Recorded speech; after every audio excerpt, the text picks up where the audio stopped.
जय हिंद दोस्तों। Doubt counter के इस यूट्यूब प्लेटफॉर्म पर मैं कार्तिकेय पांडे आप सभी के एक बार फिर से स्वागत करता हूं। आज हम अपने इस इंडियन पॉलिटी के इंपॉर्टेंट क्वेश्चंस की सीरीज में आप सभी के लिए लेकर के आए हैं एक नया टॉपिक जिसका नाम है कॉन्स्टिट्यूशनल अमेंडमेंट। जैसा कि मैं आपको बता दूं कि मैं एक इंडियन पॉलिटी का इंपॉर्टेंट क्वेश्चंस की सीरीज लाया हूं जहां पर इंडियन पॉलिटी में आपके जो भी इंपॉर्टेंट टॉपिक्स हैं उसके इंपॉर्टेंट क्वेश्चंस को यहाँ पे मैं कराऊंगा।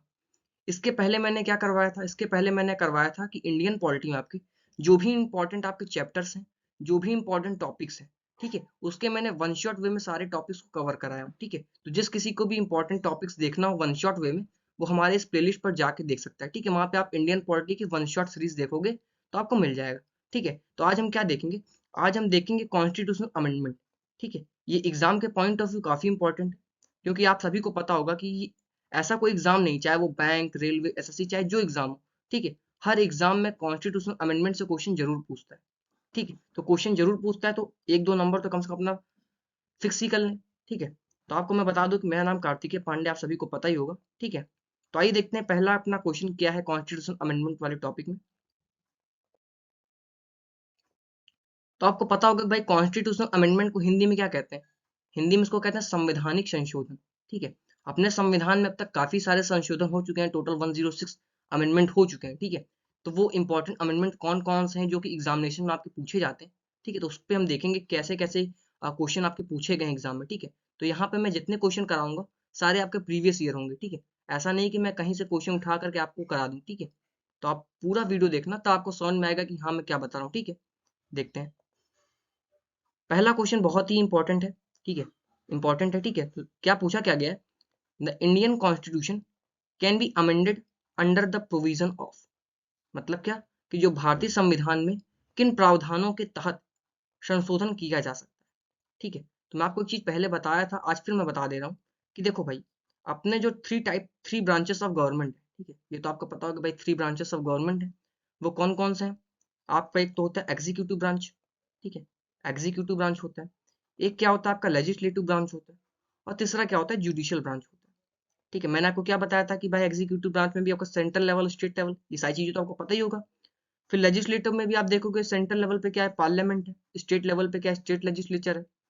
जुडिशियल ब्रांच में आप देखे होंगे भाई सुप्रीम कोर्ट, हाई कोर्ट और डिस्ट्रिक्ट कोर्ट वगैरह, ये सब चीजें आप पढ़े होंगे। ठीक है, तो मैंने आपको क्या बताया था कि जो भी लॉस बनता है, ठीक है, लॉस को बनाना, ठीक है, उसमें अमेंडमेंट करना, वो किसका काम होता है, वो आपके लेजिस्लेटिव ब्रांच का काम होता है।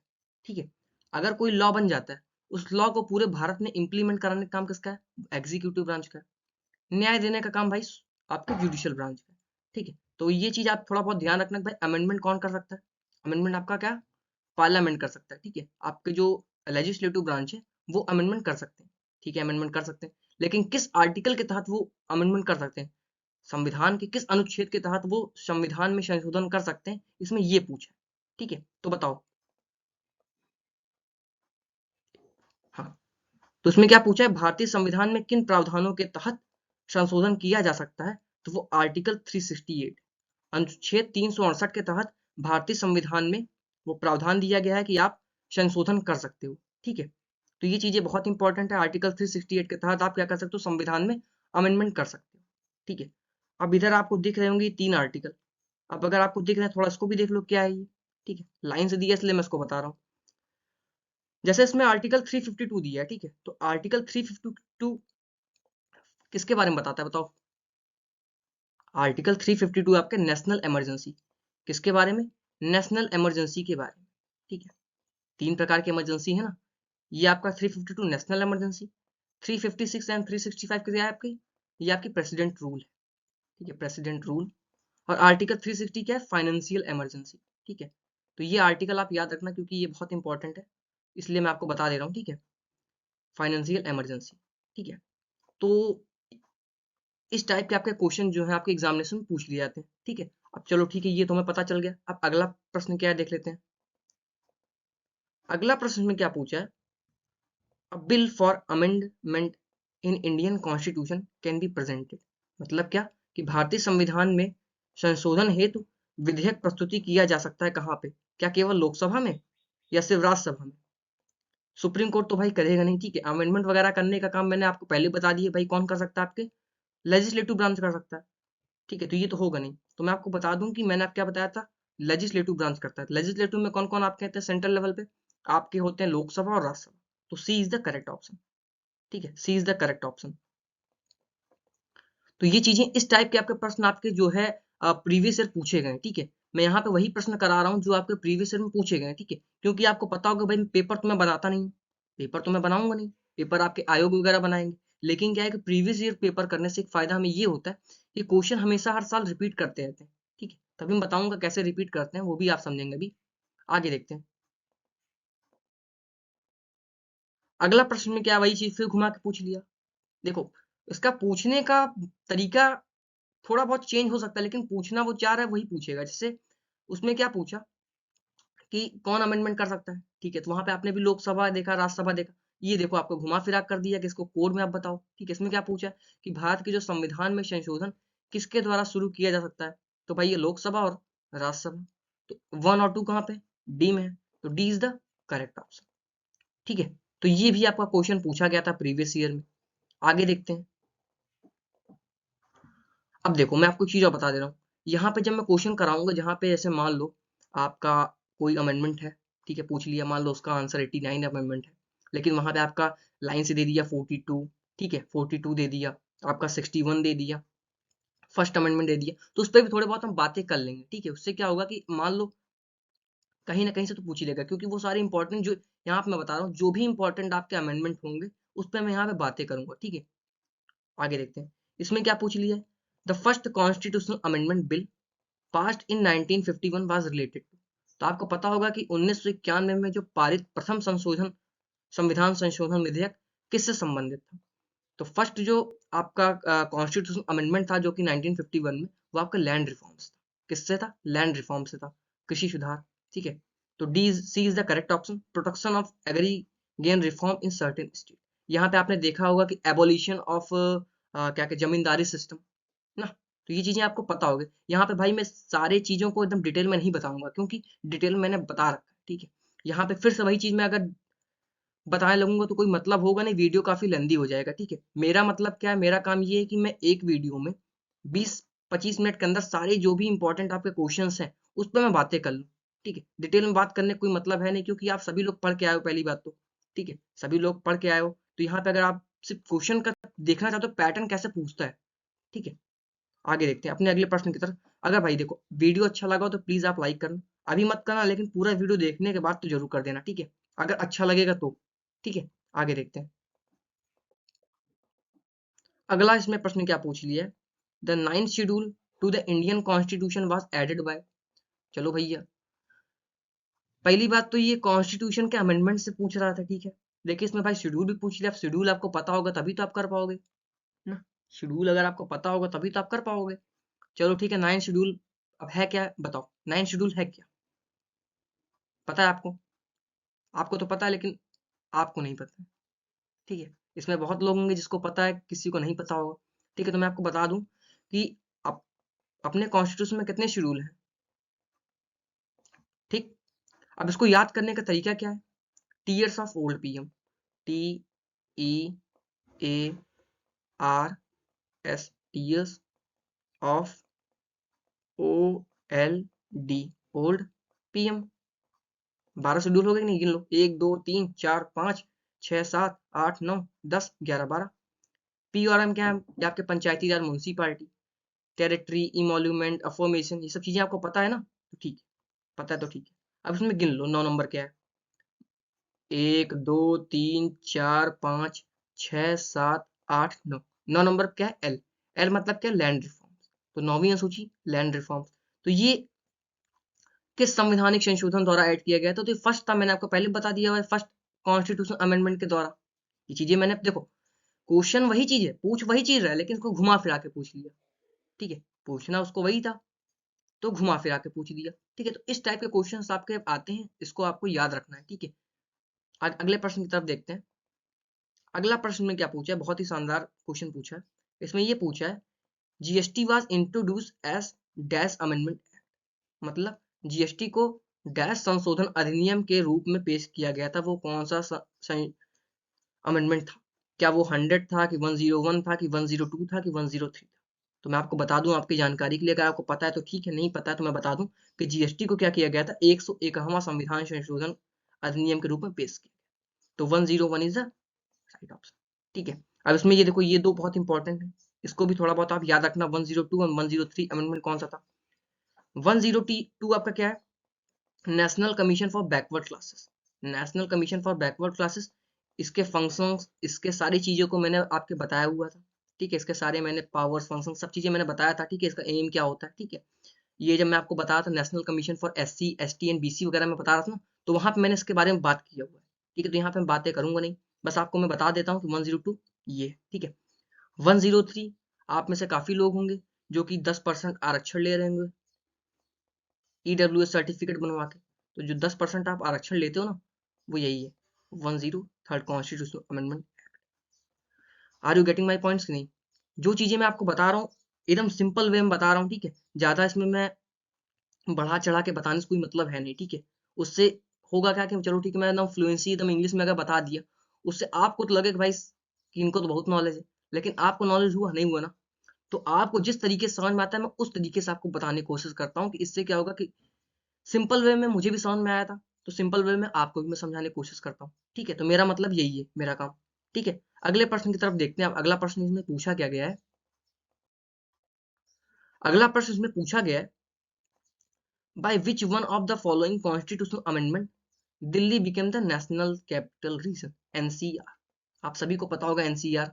ठीक है, तो दिल्ली को निम्नलिखित में से किस संवैधानिक संशोधन द्वारा दिल्ली को एनसीआर बनाया गया, बताओ। तो मैं आपको बता दूं कि दिल्ली को 69th कॉन्स्टिट्यूशनल अमेंडमेंट, ठीक है, 69th संवैधानिक संशोधन द्वारा दिल्ली को क्या बना दिया गया? एनसीआर बना दिया गया। और ईयर कौन सा था बताओ? ईयर था आपका 1990। ठीक, तो इस टाइप के क्वेश्चन आपके पूछे जाते हैं। देखो इसमें वही देखो अमेंडमेंट तो भाई बहुत ज्यादा हो चुके हैं सब, 106। तो भाई इतने अमेंडमेंट को तो आप याद करोगे नहीं। ठीक है ना, बहुत लोग नहीं याद करते, लेकिन इसमें याद वही करते हैं जो कि एग्जाम में पूछे गए हैं और इन फ्यूचर पूछे भी जाएंगे। जो जो इंपॉर्टेंट आपके अमेंडमेंट, उसी से क्वेश्चन घुमा फिरा के पूछता है। ठीक है, चलो ठीक है, अगर 69 कॉन्स्टिट्यूशनल अमेंडमेंट्स नहीं पूछा तो हो सकता है 61 से पूछ ले, 73 74 से पूछ ले। ठीक है, तो इस टाइप के होते हैं, तो उस पर बातें भी कर लेता हूँ। 61 क्या है, 73 या 74 क्या है? तो मैं आपको बता दूं 76 कॉन्स्टिट्यूशनल अमेंडमेंट क्या था। अभी आप वोट देते होगे, आप सभी लोग वोट देते हो क्योंकि आप 18 साल के कम से कम हो ही गए होगे। ठीक है, 18 साल के आप हो तो आप वोट देते हो। अब आप वोट कब से देते हो? आप 18 साल के पूरे हो गए, आप वोट देना चालू कर दिए। लेकिन पहले क्या हुआ करता था, पहले आपके जो 21 ईयर्स के जो लोग थे, ठीक है, पहले 18 ईयर्स के लोग वोट नहीं दे सकते थे, उनको राइट्स नहीं मिला था। लेकिन पहले क्या होता, जो 21 साल के लोग थे उन्हीं को ही राइट मिला था कि वो वोट दे सकते थे।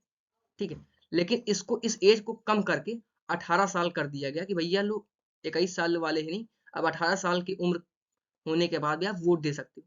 तो ये किस अमेंडमेंट से हुआ था? ये आपके 61 कॉन्स्टिट्यूशनल अमेंडमेंट से हुआ था। ठीक है, तो ये चीज 61 कॉन्स्टिट्यूशनल अमेंडमेंट था। 73 आपका पंचायती राज की बात करता है। ठीक है, और 74 कॉन्स्टिट्यूशनल अमेंडमेंट आपके म्युनिसिपालिटी। 73 एंड 74 ये बहुत इंपॉर्टेंट है। ठीक है, पंचायती राज एंड म्युनिसिपालिटी। ठीक है, तो ये सारे अमेंडमेंट भी आप थोड़ा बहुत याद रखना। पहली बात तो मुझे पता है कि आप लोग, कोई लोग पेन कॉपी लेकर के नहीं बैठे हो। आप पेन कॉपी लेकर के बैठो, क्योंकि यार मेरे पास यही सिंपल एक माउस है। ठीक है, इसी से लिखना होता है तो काफी कॉम्प्लिकेटेड इससे लिखना। ठीक है, पेन टैब होता तो मैं अच्छे से लिख देता, तो मेरे पास यही है। ठीक है, तो मैं बताते देता हूँ, आप उसको लिख लिया करो पेन कॉपी लेकर के। ठीक है, अगले प्रश्न की तरफ देखते हैं। अगला प्रश्न में क्या पूछा गया है कि which constitutional amendment provide for the setting up administrative tribunal in India. Bharat में प्रशासनिक न्यायाधिकरण की स्थापना के लिए कौन सा संवैधानिक संशोधन प्रदान किया गया था, बताओ। तो वो कौन सा था? 42nd constitutional amendment. अब भाई ये ट्रिब्यूनल होता है क्या? ट्रिब्यूनल क्या होता है बताओ? ये एक प्रकार का स्पेशल टाइप ऑफ कोर्ट होता है, समझे? ये स्पेशल टाइप का कोर्ट होता है। जैसे आपका एक होता है, आपका होता है क्या, नेशनल कंपनी ट्रिब्यूनल। ठीक है, एक आपका होता है national company law tribunal, NCLT. जानते होगे आप?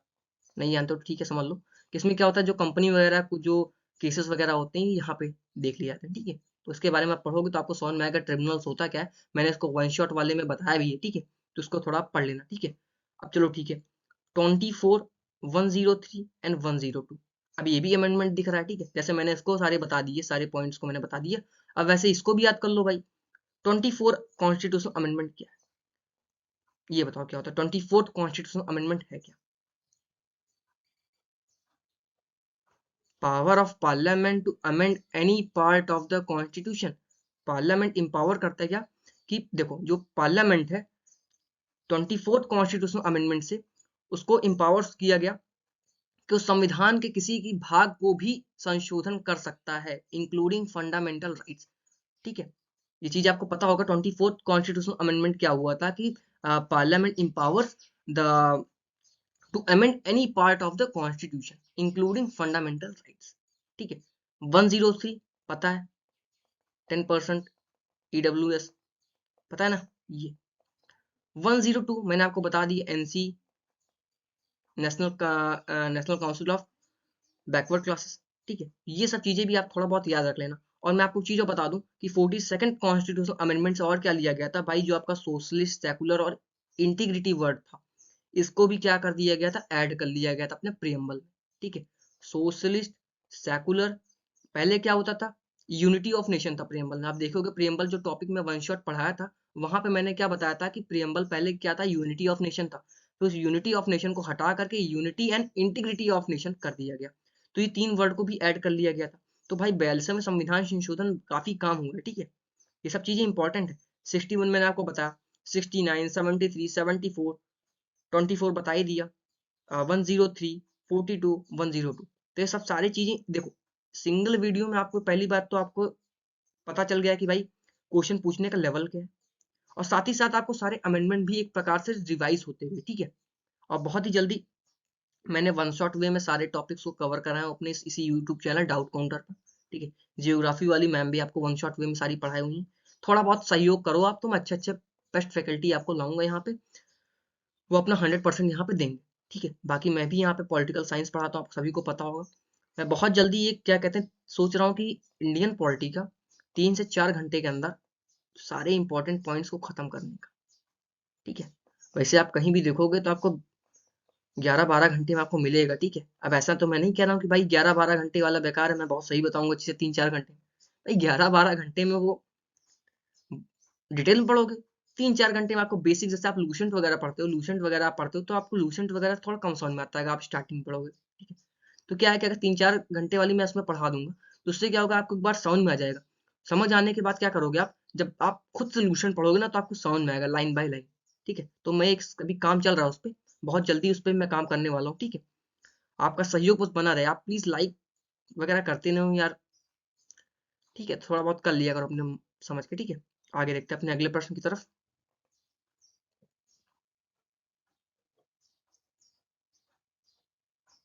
हाँ देखो, इसमें क्या है कि आपका ए वाला ऑप्शन दिया गया है, तो मैं आपको बता दूं ए नहीं, इसका सी ऑप्शन सही है। ठीक है, ए नहीं, सी ऑप्शन सही है, तो उसको आप थोड़ा बहुत याद रख लेना।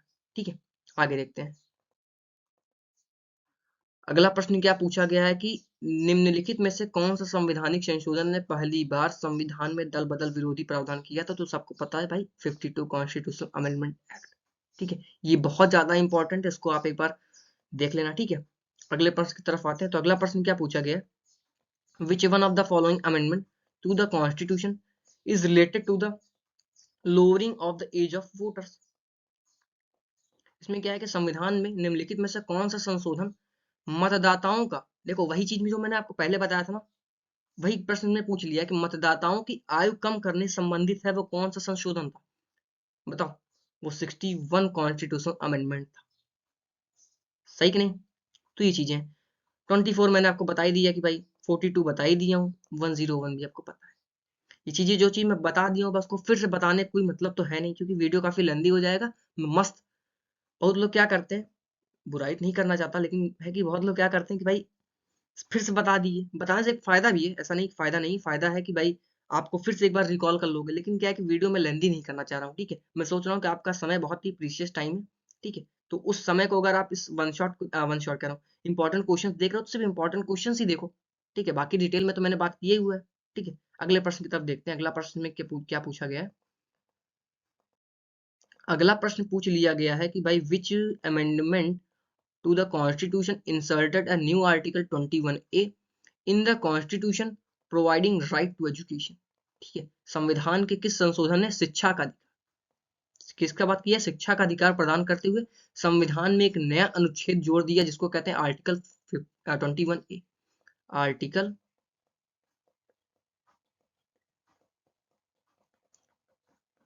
21A बहुत इंपॉर्टेंट है, ठीक है, ये बहुत ज्यादा इंपॉर्टेंट, इसको भी आप थोड़ा बहुत देख लेना, ठीक है। आर्टिकल 21A बताओ किस संवैधानिक संशोधन द्वारा किया गया था। अरे मेरे भाई 86th कॉन्स्टिट्यूशनल अमेंडमेंट, क्या 86वां संविधान संशोधन द्वारा क्या कर दिया गया था, संविधान द्वारा क्या किया गया था, शिक्षा का अधिकार प्रदान किया गया था, एक नया अनुच्छेद दे दिया गया 21A, ठीक है। 24 बता ही दिया हूँ। इसमें देखो एक 89 कॉन्स्टिट्यूशनल अमेंडमेंट, ये भैया बहुत इंपॉर्टेंट है, ठीक है। बताओ 89 कॉन्स्टिट्यूशनल अमेंडमेंट क्या है, हिंट आपको मैं दे देता हूँ। मैंने आपको बताया था national commission for SC ST and BC, ये सब चीजें मैं टॉपिक जब बता रहा था तो मैंने आपको एक चीज बताया था कि पहले क्या हुआ करता था, national commission for SC ST ये एक सिंगल बॉडी थी जो SC का भी केसेस ST का भी केसेस एक साथ देखती थी। लेकिन 89th कॉन्स्टिट्यूशनल अमेंडमेंट में हुआ क्या कि इसको बाइफरकेट कर दिया गया, बाइफरकेट करके नेशनल कमीशन फॉर SC एक अलग सेपरेट बॉडी बन गई और नेशनल कमीशन फॉर ST एक अलग बॉडी बन गई, ठीक है। इसमें क्या होता है कि नेशनल कमीशन फॉर SC एक अलग bifurcate bifurcate bifurcate SC ST को अलग कर दिया। पहले जो national commission for SC ST था ना, वो अलग होकर के नेशनल कमीशन फॉर SC एक अलग ST एक अलग बन गया था, ठीक है।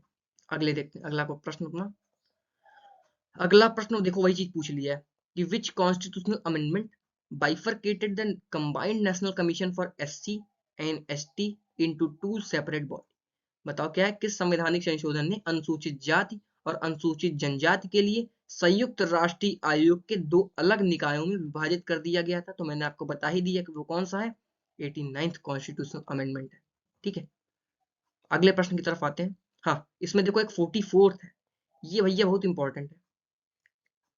44th कॉन्स्टिट्यूशनल अमेंडमेंट क्या है बताओ,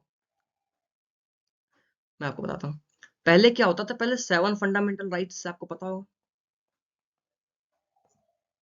पता है कि नहीं, पहले 7 फंडामेंटल राइट्स, उसमें आपने देखा होगा एक आर्टिकल 31, आर्टिकल 31 क्या था, राइट टू प्रॉपर्टी, ठीक है। इस राइट टू प्रॉपर्टी जो आर्टिकल था उसको 89th कॉन्स्टिट्यूशनल अमेंडमेंट के द्वारा फंडामेंटल राइट की लिस्ट से हटा करके इसे क्या कर दिया गया, एक लीगल राइट बना दिया।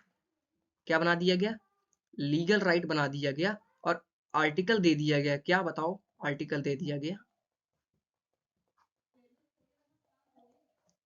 ठीक, समझ में आया कि नहीं।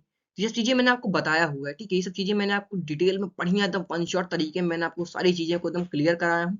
लेकिन क्या है कि यार मेरी एक आदत है, जैसे मान लो ऑप्शन दिख जाता है ना, तो मैं सोचता हूँ उसको बता दूं, उससे क्या होगा कि अगर आप मान लो मेरी वो वीडियो नहीं देखे हो तो आप ये वाले में ही आपको थोड़ा बहुत इंटरलिंक कर लोगे और किताब से पढ़ोगे तो आपका फायदा हो जाए, ठीक है। इसमें क्या है भाई, देखो सब अपना अपना फायदा देखते हैं, मैं अपना फायदा क्या देख रहा हूँ, मैं अपना फायदा ये देख रहा हूँ कि मैं पढ़ाऊंगा, ठीक है, बाकी तो आप सब समझिए, कोई बताने वाली कोई बात है नहीं, ठीक है।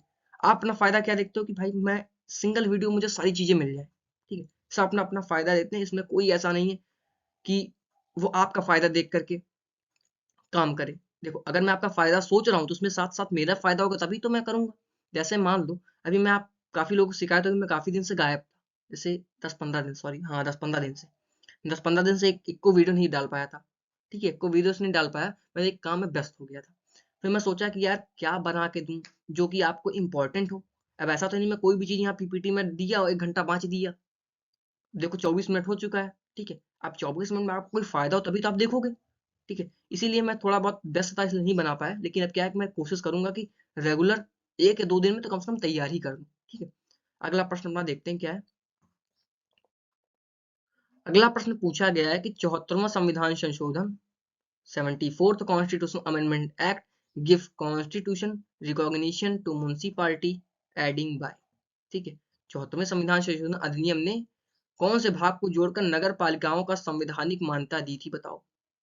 74 में तो म्युनिसिपैलिटी था, ठीक है, तो कौन से पार्ट में उसको जोड़ा गया, तो वो पार्ट 9th, कौन सा, पार्ट 9 ए, ठीक है। ये चीजें आप याद रखना। अब भाग अगर दे दिया तो भाई भाग भी देख लेते हैं, ये 3 भाग कौन कौन से, कौन कौन से बताओ। पार्ट 3 क्या है, पार्ट 3 आपका फंडामेंटल राइट्स है, क्या है, फंडामेंटल राइट्स है। इसमें आर्टिकल कौन कौन से आते हैं, आर्टिकल आते हैं 12 to 35, article 12 to 35 in part 3 of the constitution deals with the fundamental rights.